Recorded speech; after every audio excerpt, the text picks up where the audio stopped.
Oh, got a new participant joining us. All right. All right. Hello, Jamie. Hi. Welcome.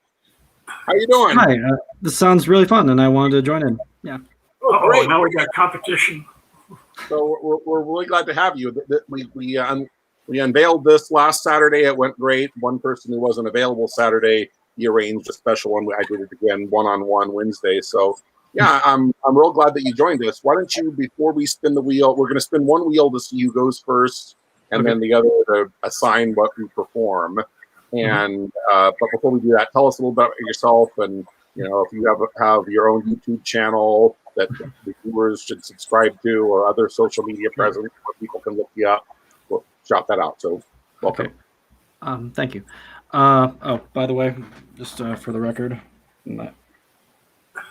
Oh, we were just looking at mine. Yeah.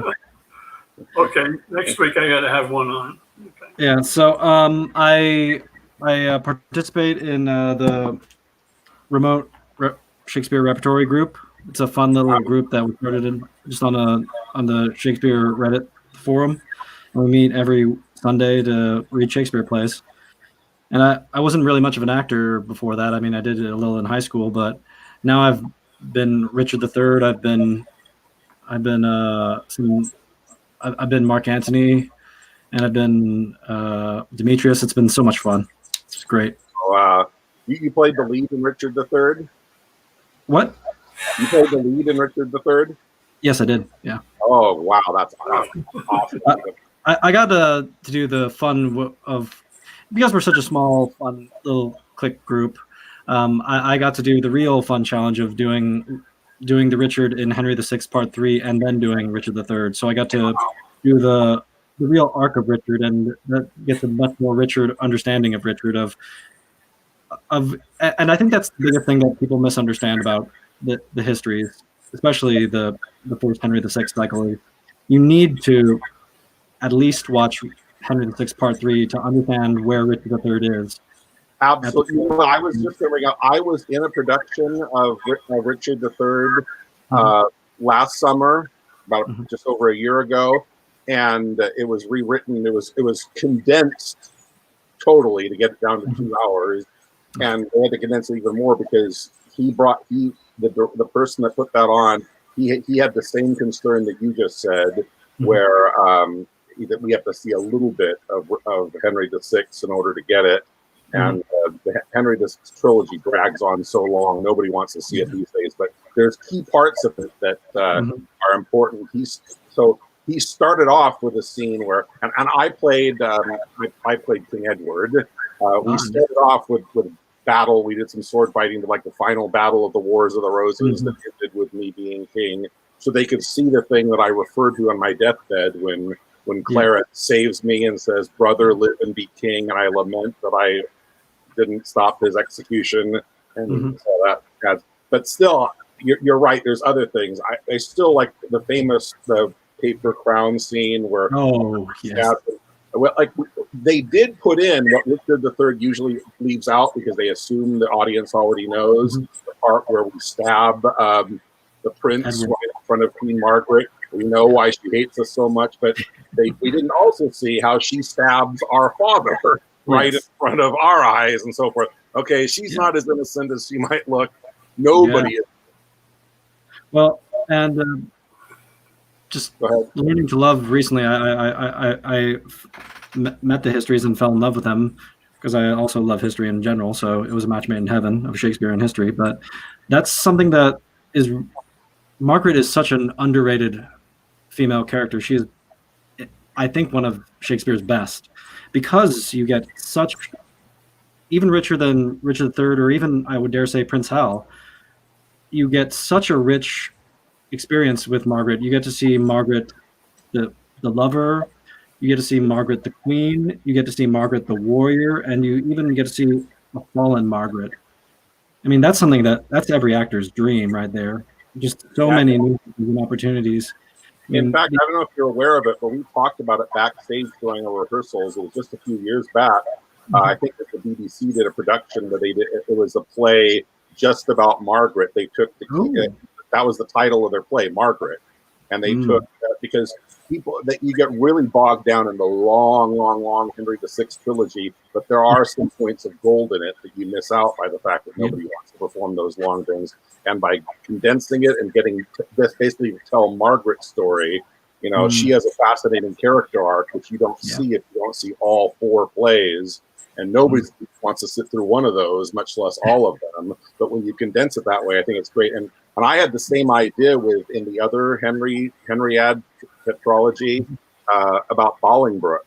He's a character. Yes. I think he's a fascinating character. The way he has the guilt over usurping the throne. He's going to do his penance by taking the voyage to the Holy Land, which he never does because other stuff is coming up. And that's a fascinating character arc that you never see unless you watch all of those plays, including the ones that nobody does. And I did that myself. About 6 months ago, I took it upon myself to do the same treatment to Bolingbroke as I did as they did for Margaret. I wrote it was one play about the length of one where it condenses just his story, the progression of usurping the throne and Richard II, to the guilt over it, to the deathbed with great deathbed scene with with Prince Hal and so forth. And I've been trying to pitch the local theaters in here around Southern California in putting it on, and I haven't gotten anybody by. Well, of course, and then the pandemic struck, and so they're not doing theater. But I'm trying to get people to do that, and I would love to. The Margaret one, like you brought up, and the Bolingbroke one is another one. Yeah. Well, I love Richard II. That's probably my favorite history play, and and Bolingbroke is such an interesting character. I mean, the first version I saw was the Hollow Crown production, and that production just so interesting. Just this very wonderful accidental usurpation in that version of just like that he just really does like, what? I just want my lands. What? I don't want to be king. Okay, I guess I'm king. Have you seen the 1970s BBC version with Derek Jacobi as the king? Yes, that's also a great one. Amazing in that role. Yeah. Also, just I like my one little claim to fame is that I host a small little podcast. You can find the links on Facebook. It's called Shakespeare on Screen. And I just did you email me before about this, or did you just see the link that I put online and found me? I can't remember if I've communicated with you by email. I saw this via Reddit. Okay, so because I would say because if you have stuff like that, I would hope that you say, or I'll go back. I'll try to find you on Reddit, or I can give you my email. I hope you get. If you have any information like that you'd like people to see about you, I'd like to know, and I will put, like I did that with Bill last week. He gave me the link to his YouTube channel. I'll put it in the description so that people can find you. If they were interested by listening to you during the live stream, they can go click on the description later and find what you're referring to. So, great. Yeah, I meet up with friends and guests just to talk about adaptations of Shakespeare to screen. And when I say adaptations, I do mean adaptations. I'm very open to discussing the looser things. The first episode I ever did was this forgotten 90s comedy movie called Get Over, something like Get Over It or something. Oh. And was that Kirsten Dunst or something? Yes. And it's all about it's like a modernized version of A Midsummer Night's Dream, and so I want to do 10 Things I Hate About You and Lion King. I want to get those too. I haven't seen that movie, but I included it in the video I made for YouTube. I put it out in April on Shakespeare's birthday.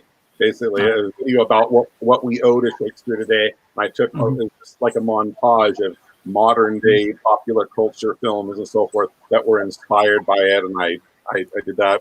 I want to check that video out. Okay. In April 24th, I put it out on Shakespeare's birthday. Great. So it's on my channel. Okay. So, were you saying something else about Get Over It? You said have you actually seen that? Oh yeah. I've seen it, and we've reviewed other things. We've reviewed the last episode I just posted that was a great discussion to have was we compared the Baz Luhrmann Romeo and plus Juliet to the classic 1968 one by Zeffirelli. And that was just a great walk. And just none of us were fans of the Luhrmann one, so we just went into why it wasn't good, and then just always cited Zeffirelli as, okay, this is what they talk about overacting. Nobody ever talks about over-directing, and I think that term should be applied to him.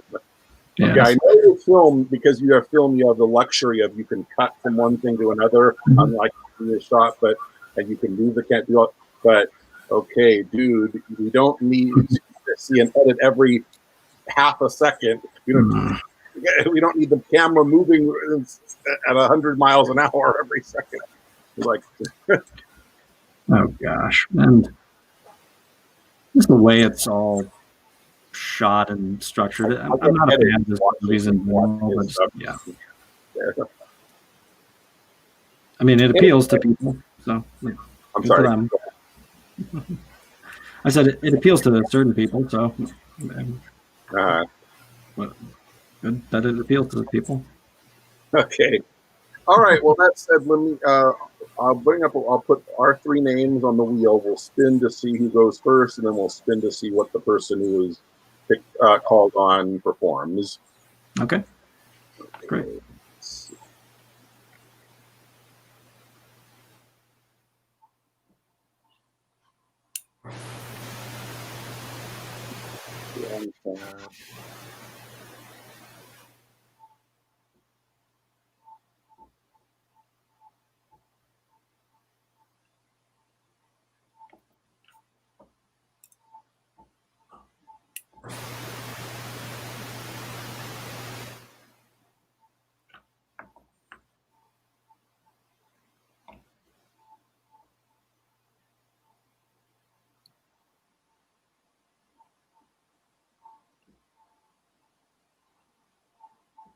Okay, so Mark, Bill, and Gene.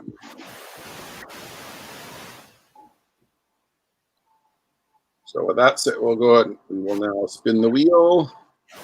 I'm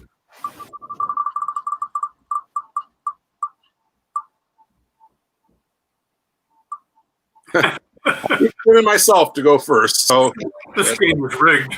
Yeah. So go ahead, close that. Actually, that down and switch. I will stick to the male wheel. Oh, we got male. We got to figure out how to. And so, are these from all his plays, or did you select certain speeches? I selected from all over, some of the most famous ones. Okay.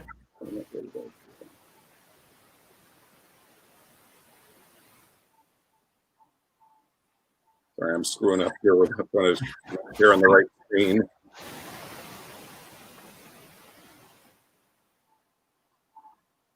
There we go. Okay, so.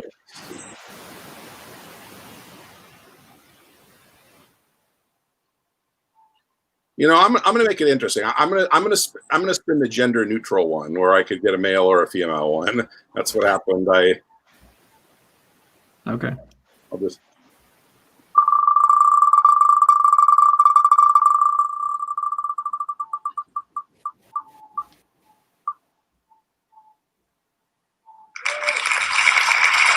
Okay, so I did get a female one. I got Isabella in Measure for Measure. So that's Act 2, Scene 4. Starts on 7. So I'm going to look for that on my Shakespeare app. Okay. And this is streaming on YouTube also? Yes, we're streaming on YouTube. So.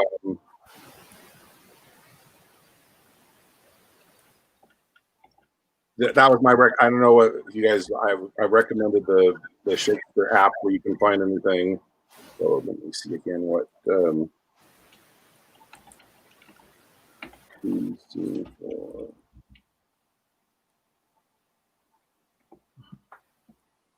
Hmm. All right. Well, we have dead air. Let's just great Shakespearean quotations. Untune that string, and hark what discord follows. It's a great one.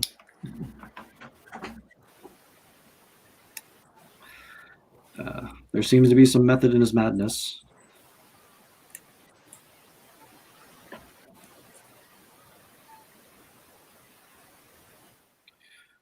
When sorrows come. Difficulty. Oh no, that's okay. I might have marked this. Okay, oh, here we go.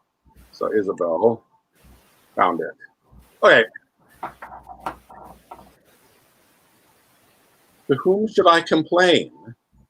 Did I tell this? Who would believe me? No perilous mouths that bear in them one and the self-same tongue, either of condemnation or approof, bidding the law make curtsy to their will, looking both right and wrong the appetite, to follow as it draws. I'll to my brother, though he hath fallen by prompture of the blood, yet hath he in him such a mind of honor, that had he 20 heads to tender down, on 20 bloody blocks, he'd yield them up. Before his sister should her body stoop to such abhorred pollution. Then Isabel, live chaste, and brother, die.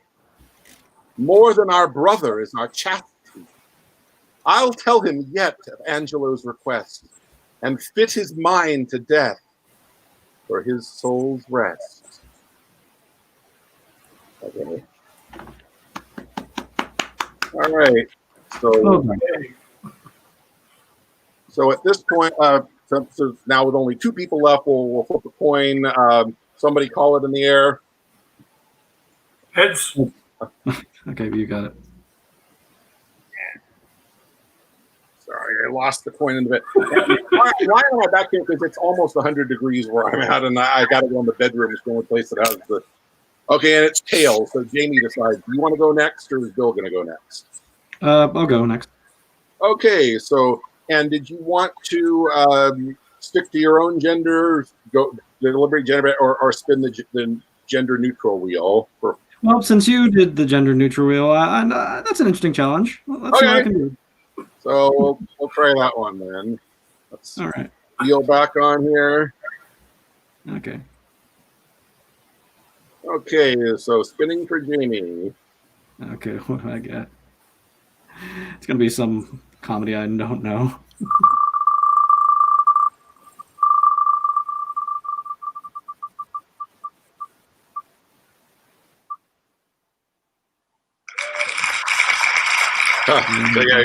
We got Miranda in the Tempest. Alas, fortunately, you got it at the toward the beginning of the scene. When it's at the beginning of the scene, it's not as hard to find. So, okay. And it was there's an act. Okay, act so it's one where she's saying work not so hard to forget the name of the king's son that she falls in love with. Okay, Act 1, scene. Act 1, scene. Which scene? Act 3, scene 1 of the Tempest. Okay. All right. And the opening line. Work not so hard. I think there's also some line you can make it. There's some. I think where Ferdinand responds, and you can just skip to the next one to make it a. Okay. Let me. All right. Work not so hard, you said. Okay, I'm just trying to look for it. Okay. Alas, now. Yeah, okay. So it starts out, right. Ferdinand is working, he has a monologue, and then Miranda responds, alas, pray you work not so hard. All right. Alas, now, pray you, work not so hard. I would the lightning had burnt up those logs that you are enjoined to pile. Pray, set it down and rest you. When this burns, 'twill weep for having wearied you. My father's hard at study. Pray now, rest yourself. He's safe for these 3 hours.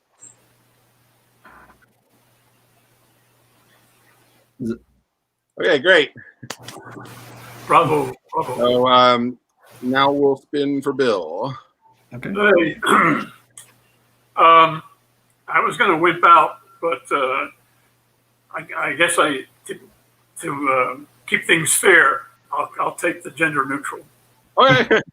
You don't have to. What happened with me? I don't know if either of you saw when I did this, when somebody challenged me on Wednesday and we went one-on-one.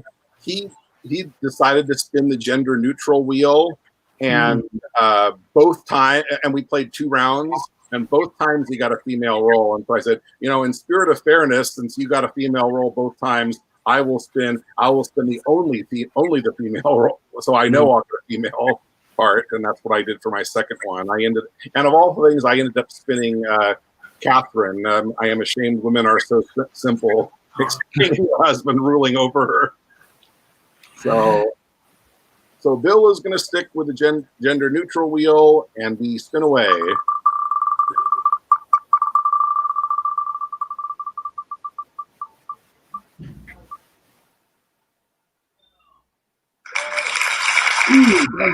Oh, right. You got it.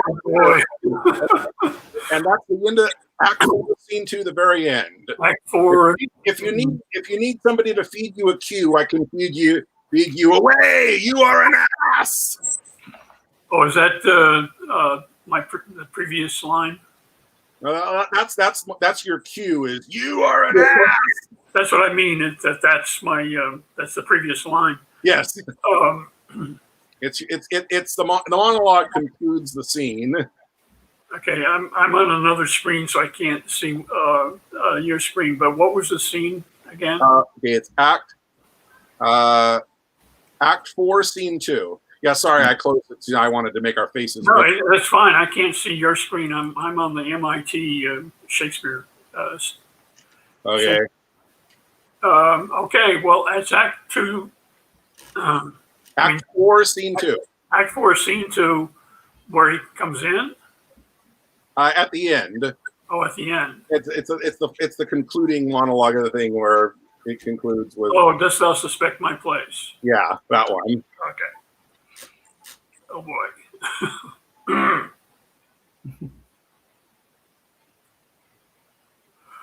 Dost thou suspect my place? Dost thou not suspect my years?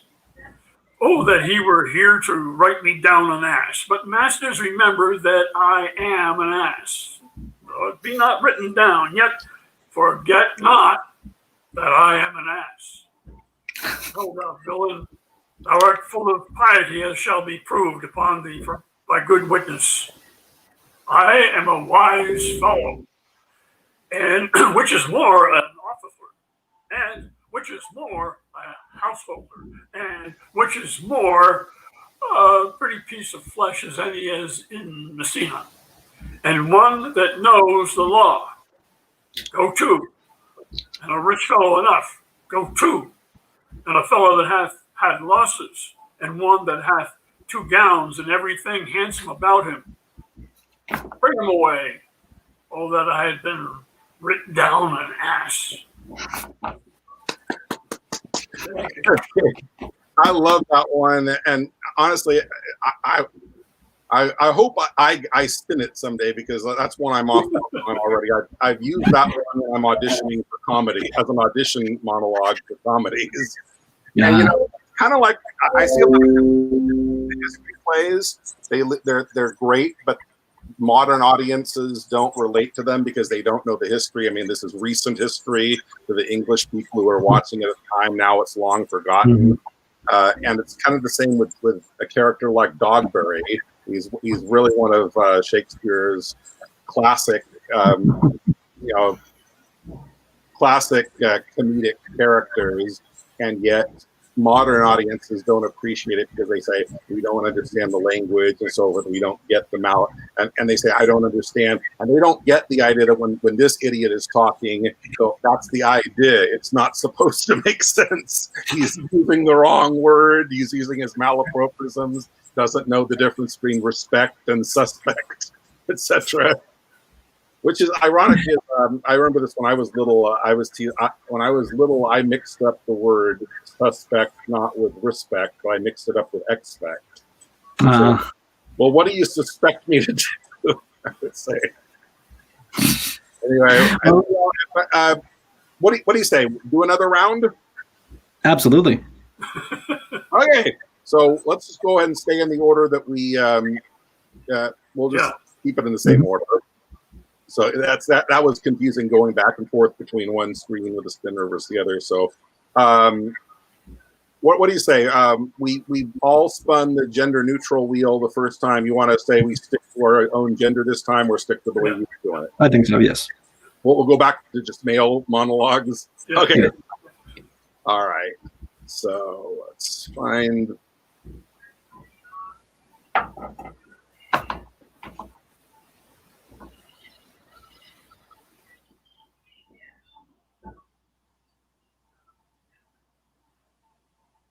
All right, so spinning for myself again.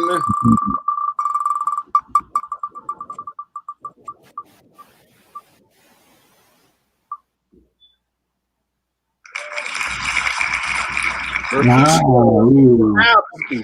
Nice one. Act 1, Scene 4. So let me find that one.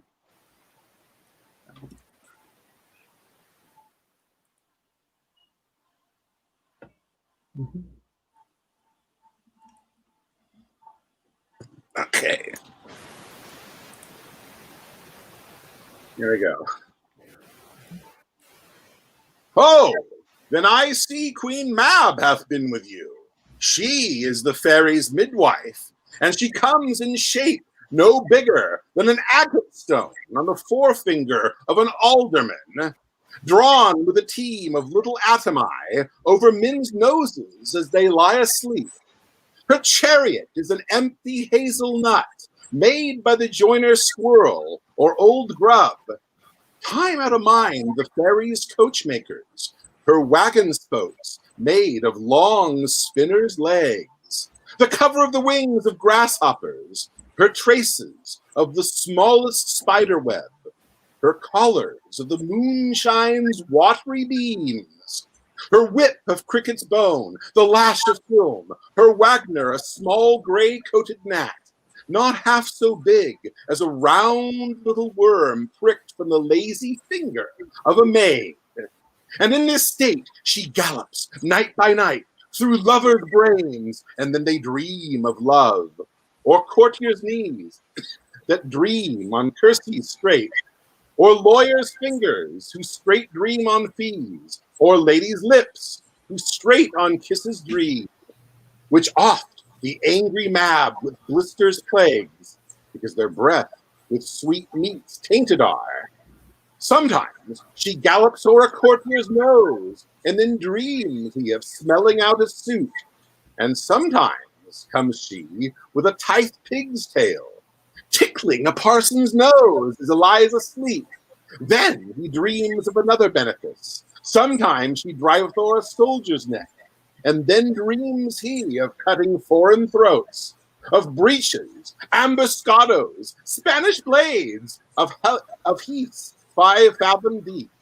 And then anon drums in his ear, at which he starts and wakes, and being thus frighted, swears a prayer or two, and sleeps again. This is that very Mab that plats the manes of horses in the night, and bakes the elf-locks and fowls' sluttish hairs, which once untangled, much misfortune bows. This is the hag, when maids lie on their backs, that presses them, and learns them first to bear, making them women of good carriage. This is she. All right. Very nice. Okay. Well done. Wonderful. Okay, so spinning for Jamie now. Ooh, okay.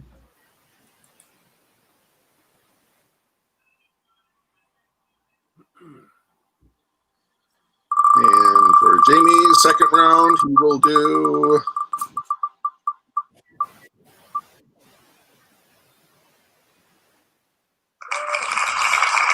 Puck. So that's the concluding monologue of Midsummer. We shadows have offended. All right, just give me a sec. Okay.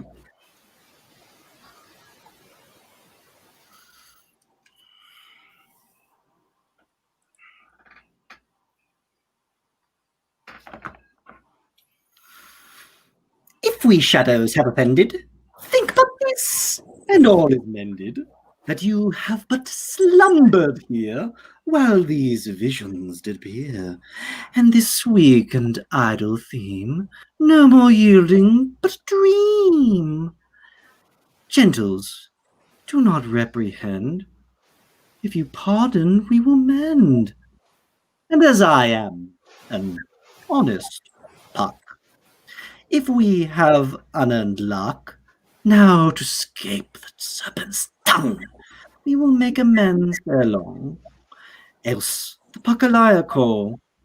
So, good night to you, unto you all. Give me your hands if we be friends, and Robin shall store amends. Nice. All right, nice. Okay, and now Bill for There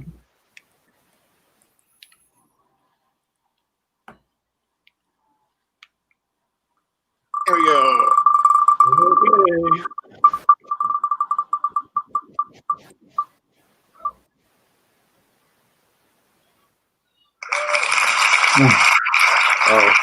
This rule we came up with is if you spin one that the other person already spun, if you want to say, well, I'm going to do the same one, I think I can do better, you can, or you can request another spin. What? I can't say I do better. I need to spin something for something else. So you're requesting another spin? Okay. Yes, please.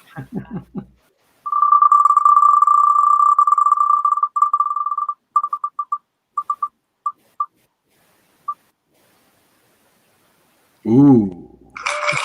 Tomorrow and tomorrow and tomorrow. So Act 5, Scene 5, it's about 17 lines in. Right. The Queen, my lord, is dead, and you'll take us away from there. Act 5, Scene 5. Of Macbeth, yes. So I think you take that from, I say, She should have died hereafter. Yeah.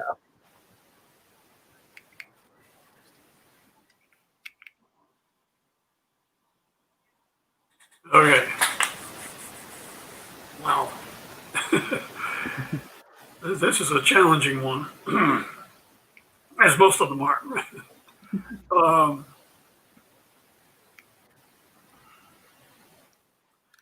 She should have died hereafter. There would have been a time for such a word. Tomorrow. And tomorrow creeps in this petty pace from day to day to the last syllable of recorded time, and all our yesterdays have lighted fools the way to dusty death. How,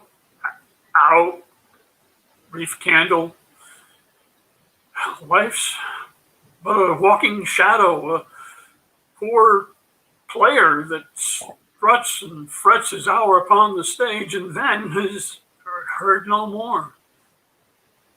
It is a tale told by an idiot, full of sound and fury and signifying nothing.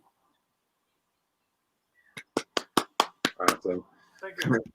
Last Saturday, Bill brought up the Patrick Stewart version of that. I had to admit I haven't seen that one yet. I've got to see him in that.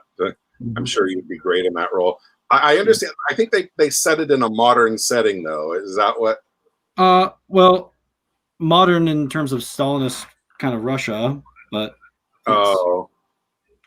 yeah, because I tend probably the other, even though it's Patrick Stewart, why I haven't seen it yet is that I prefer when they set them in the period that Shakespeare intended them to be set in. Don't like when they change it around like that.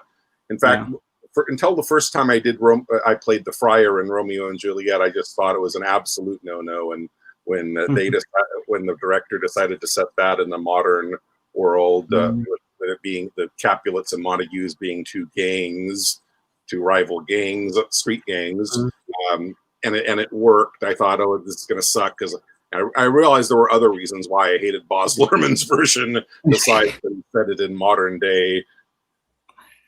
So, I don't care about the period. I don't care about the costumes or whatever other extraneous things there are in a production.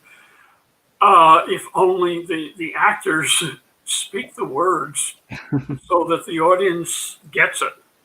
Yes. Yeah. So I don't care whether it's Star Trek or the Old West. I don't care. Say the words properly. You know what I mean? Yeah. Yes, I do know what you mean. Yeah. I'm always mixed. I mean, Luhrmann kind of painted me for a long time on modernizing Shakespeare. I've become more open to it. I recently saw they had it on YouTube for a week.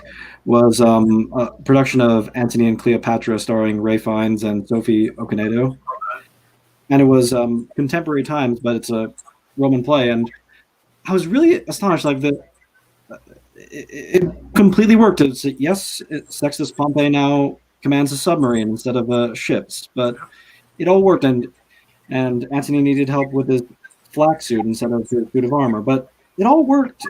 Regarding that Patrick Stewart production of Macbeth, I have to confess that as soon as in the very first scene when the witches came on the screen, I was very disappointed. I thought, oh no, they're going to take great license with this.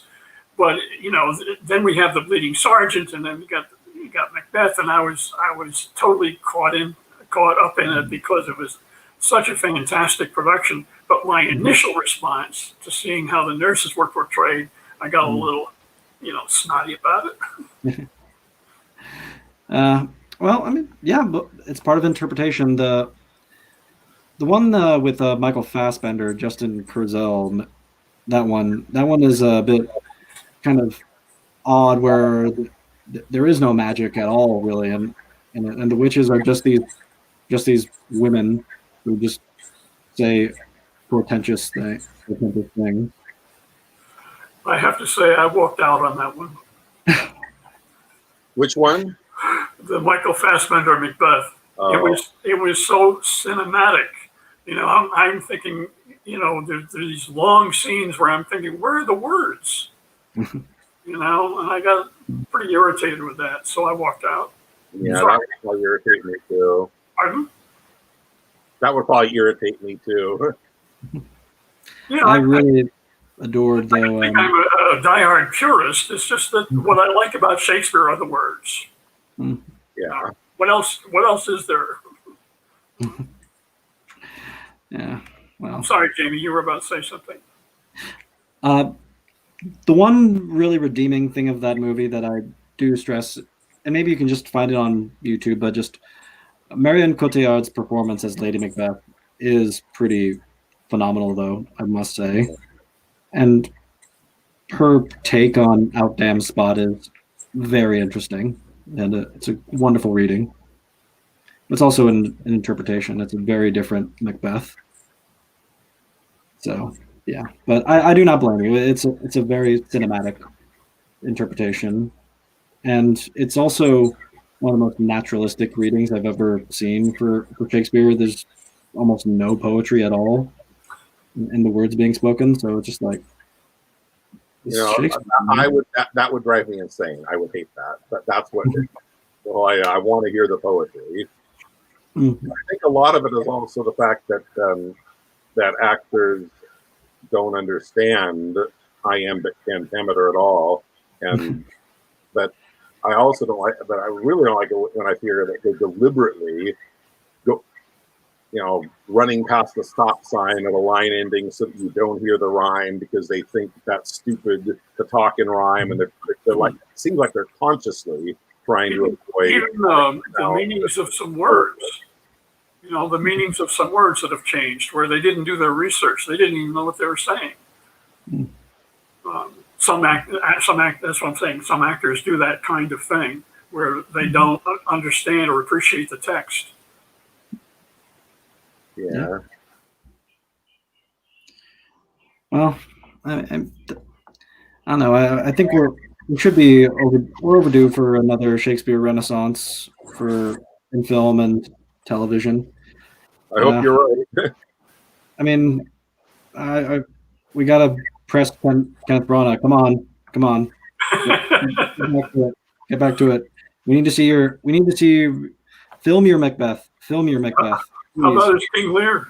Is he ready? Oh yeah. Yeah, he's about that age. He's ready to do Lear. Although I don't know. I think he'd still be a little bit nervous to play Lear just because kind of Lear is your retirement role. Yeah. Lear is the last role you do, and you never want to admit you're at that age. Like, no, I can still be Macbeth. I can still be Hamlet. I can be Romeo. What are you talking about? Oh. Well, that's what Ian McKellen's going to do. 80-year-old Hamlet. Oh. You didn't hear about that? No, I didn't hear about that. That's interesting. Do a search. Hamlet, Ian McKellen. You didn't hear about that, Mark? What role did you say he's going to play at Hamlet? An 80-year-old Hamlet. Well, he's going to play Hamlet, but he's 80 years old, so maybe he will portray a young man.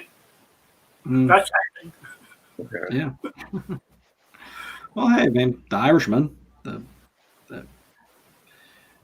He believably, like all of them, they believably play 30 years younger. Oh yeah. Oh, that's right. They got the technology to do that. I didn't think about that. Yeah. You're right. That'll be fun. I hope I get to see it. Yeah. Well, I'm always of the mindset, and I'm always sad that they record some of these productions, but they just don't make them widely available for people to own. I'm just that Antony and Cleopatra I just saw. I wish I could own it. I own it. I would gladly pay to own it, just to have it for posterity, because that's something. What? This was a stage production you're referring to, or yes, a film version? Oh, okay. Yeah, it wasn't too long ago either. I mean, what I loved about that production that they emphasized, and I said this on a podcast, and I don't mean this in a negative way or an insulting way, is that they were perfectly cast to be wonderfully middle-aged. As like part of the theme of the play is that Antony is over the hill, and so is Cleopatra, kind of, and they both kind of know it. And in particular, Ray Fiennes, who's a svelte guy in real life, just made himself have this pot belly and like, be shirtless and pot bellied and pretend to be drunk for half the play, and just like, that's Antony, and that's a perfect Antony. I love it. And have Cleopatra be very self-conscious of like that she's aging and kind of always a bit insecurely asking, well, what do Antony's other wives look like? Are they prettier than me? And being wonderfully petulant. Yeah, Shakespeare, I don't know. I think that's something that's not explored. Maybe someone ought to explore it, but Shakespeare loves to do very much in his plays. It's Bolingbroke, it's Mark Antony and Antony and Cleopatra. A lot of characters that are over the hill, they've had their glory days, but they're past their glory days. And so what's it like now when you're kind of a shadow of your former self? Even Lear. Basically that he was once this great king, and now he's trying to retire and trying to delegate his powers to his daughters, and that turns out wonderful. And something to think about. We got some people listening in on. Have either of you seen the version? It was in the 70s. The Lear with James Earl Jones. Oh no. That kind of contradicts what we said a minute ago about how it being a retirement role. He was only about 40 at the time to do it, and well, I mean, just and so it'd be interesting if he could reprise that role now when he is the age that the role calls for. Yeah.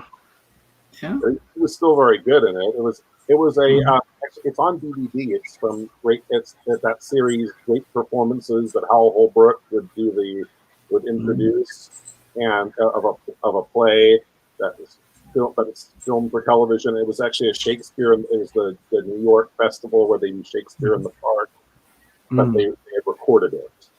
That was the one that. So it's an outdoor amphitheater. Mm-hmm. It's worth taking a look at the James Earl Jones performance here. Well, and that's why I say why I'm doing the podcast I'm doing is I love the minute I see any Shakespeare film or recorded production, I instantly want to find another one to just compare what did they interpret and what was this interpretation like, and you can see all the intricacies and how just a simple line delivery can really change everything about the text, and that's part of the fun of Shakespeare and part of the fun of the Bard. We have Barbu, and are you trying to get into the stream right now? I see that. Can you see the live? Here's a live chat comment that just came in. So he's asking for help here. Are you trying to get into the stream? I think he's maybe looking for one to do.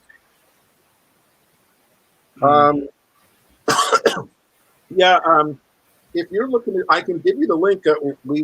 All three of us have performed twice as part of the impromptu challenge. If you would like me to give you the link so that you can join the stream and perform, we still got time for that if you like. If you're asking for assistance with monologues, you can message me privately, or when we finish the stream. This is the live chat that you see here, but there's also the comments on the completed video, which it takes several hours after we finish the stream for it to process and post on YouTube. But Barbu, I don't know if I'm saying your name correctly. If you, I was glad that you were watching, that you sign it, you enjoyed this.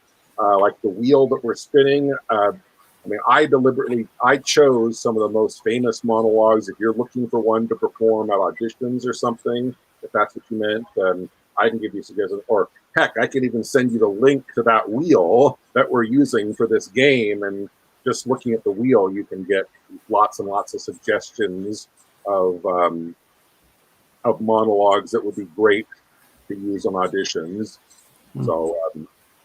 So go ahead and let me know in the comments. If you want me to message you privately, you can send me your contact information. I'd like to do that. And speaking of that, Jamie, when you brought up when I mentioned it, that you had said something that you wanted people to check out.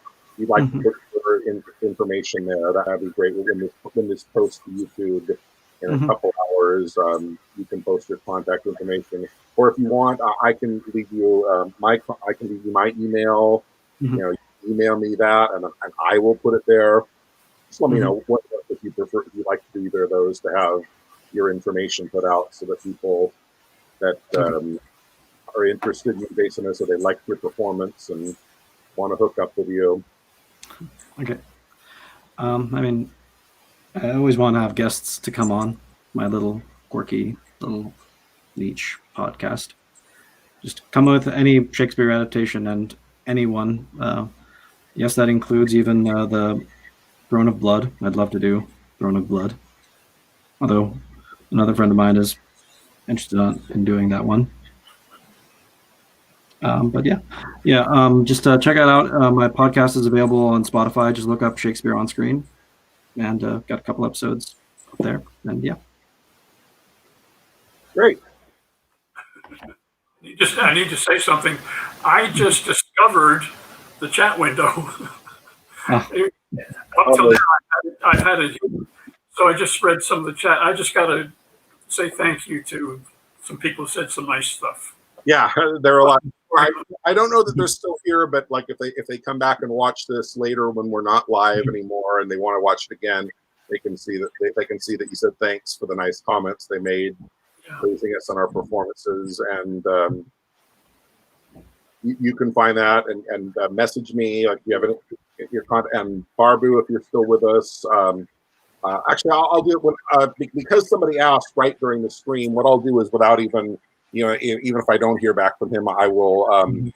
I'll put a link to. In fact, Jamie wasn't as prepared. I think the other thing I put up there is I put the link to the wheel. So I mean, you don't know what you're going to spin, but I did let people take a look at what's on the wheel, so they'd have a little bit of an idea of what might come up, what might be fun. So I'll post the link to the wheel in the description when we're finished, so that if the student who was asking a question about that wants to come back, if you can find the link to the wheel, and you'll get a lot of good ideas of what you can use for your class just from that wheel that I designed. Yeah. So I don't know. Go ahead. No, I just want to say thank you for letting me join. This has been a lot of fun. Yeah, it has been a lot of fun. Hope to see both of you back next Saturday. People that can't make it on Saturdays, I set up a one-on-one at some other time, like I did with Shane on Wednesday. But I want to make Saturday kind of a regular thing, and hope to get some of the same people back. I believe with the free version of StreamYard, I can have up to 6 people in the stream at one time. If I get more than that, I should be so lucky as to have that problem. I can always keep some people in the waiting room because I want everyone to have a chance, even if some people have to wait. But I think it was great fun doing it again. Hope you guys are both back next Saturday. Thomas was with us last Saturday. He messaged me that he was out of town. He's not going to be able to join, but he's going to try to be back next Saturday. So, maybe we get. We've had 3 both times so far. Maybe we can get 4. We can get more people every time, and I'm hoping we'll eventually get to the point where we get so many people in there that I have to actually put people in a waiting room. That would be really awesome if this becomes such a big thing. But I think it's great that we got 3 participants both times, and we had a lot of fun both times. I hope you guys will both be back next Saturday. Okay. And, yeah. Okay. Bye, everybody. Thank you, Mark. Bye. See you next Saturday. Bye, Amy. Nice meeting you. Okay.